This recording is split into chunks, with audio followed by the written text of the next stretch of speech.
apa yang sedang berlaku yang dibangkitkan oleh Suaram tentang isu Atan Tuya, Skopin dan Perdana Menteri telah menimbulkan banyak kemuskilan dan keraguan.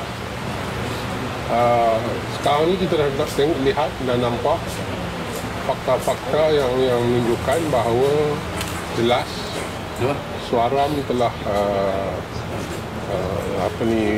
mengaitkan Perdana Menteri dengan Atan Tuya.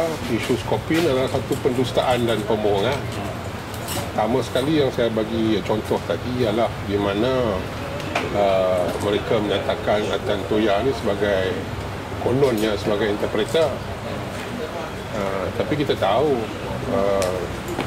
kebelakangan ini bahawa mendiang Atan Tuya ni cakap Perancis pun tak boleh. Dia bukan satu orang yang boleh memahami dan bertutur dalam bahasa Perancis.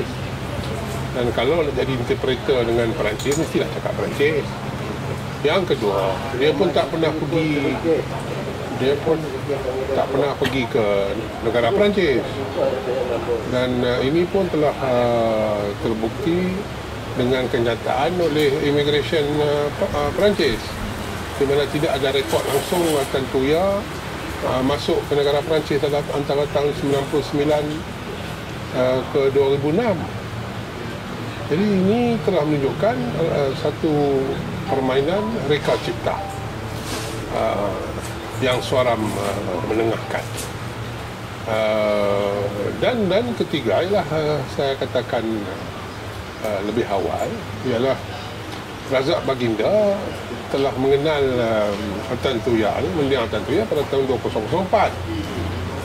Tetapi perjanjian yang dimeterai antara Skopin dengan kerajaan Malaysia adalah 2002.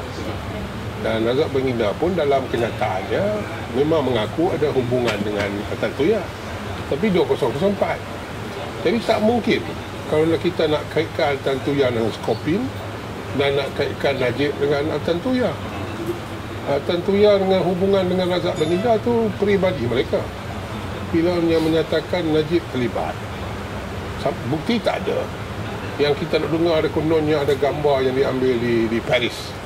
Gambar Atan Tuya, Najib dan Razak Baginda. Yang saya tahu, yang ramai yang tahu, gambar yang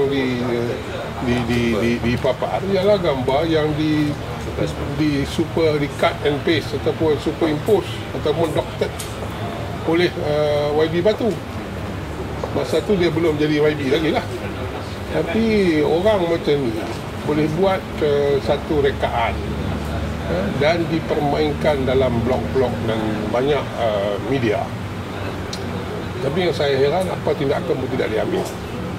Jadi bagi saya ini telah menunjukkan bahawa ada satu desakan ataupun satu kerja-kerja yang kotor yang dilakukan oleh Ketua Bangkang. Sebab kita harus juga ingat dan kaitkan arahan Ketua Bangkang kepada Kulim Bandar Baru, di mana Kulim Bandar Baru telah menyatakan masa dia jadi peguam untuk Sirul dan Azila, dia telah diarahkan oleh Ketua Bangkang. Sebab pada masa itu Ketua Bangkang pun juga mengguna khidmat Kulim Bandar Baru sebagai peguam. Dia telah diarahkan untuk reka cipta satu surat sumpah oleh Azila dan Sirul untuk menyatakan penglibatan Najib. Jadi kita boleh nampak ini satu perancangan, satu rekaan untuk memburukkan dan saya percaya untuk cari jalan dan menjatuhkan Najib. Dan apabila Yang Berhormat Kulim Bandar Baru menolak dan tidak mahu terlibat sebab atas kepribadian beliau, dia sanggup tolak arahan. Dan kita nampak sekarang ni Ketua Bangkang guna badan-badan lain untuk mempromosikan dusta pembohongan ini. Dan salah satu badan yang telah gunakan adalah Suaram. Sebab itu Suaram tadi saya mengatakan bukan hanya NGO, hal inilah jadi AGO, anti-government, bukan non-government organisation, dah jadi anti-government organisation. Sebab mereka menggunakan asas-asas pendustaan dan fitnah untuk memburukkan pimpinan kerajaan. Jadi oleh itu saya minta dan desak Suaram minta maaf kepada rakyat, kepada kerajaan, dan lebih penting kepada Perdana Menteri. Sebab alasan-alasan yang kita dengar dan saya dapat tahu adalah semua atas alasan pembohongan dan fitnah. Apa yang dikatakan oleh Suaram nampaknya tak betul. Lagi satu isu tentang konsultan syarikat tu Perry Mecca, Jasbir Singh Chand, yang mereka mengatakan telah pun disapina oleh mahkamah di Perancis. Dan kebelakangan ini Jasbir Singh telah terbuat kenyataan tidak ada sapina, dan dia sendiri pun tidak kenal Tan Toya. Jadi ini dah nampak jelas bahawa apa yang telah diketengahkan oleh Suara adalah satu rekaan yang luar biasa, yang bagi saya satu rekaan jahat. Dan saya percaya unsur-unsur asas rekaan ini, saya percaya saya tahu siapa yang mula.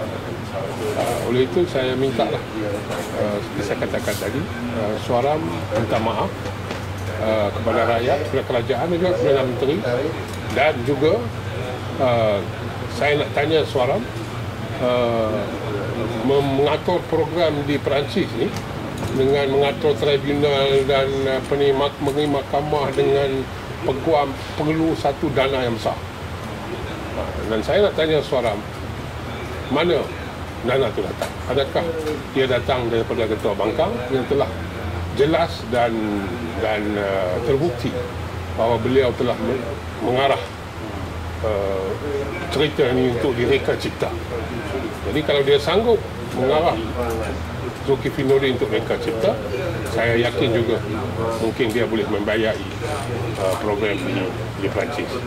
Kalau tidak, saya minta seorang nafi dan tolak dakwaan saya.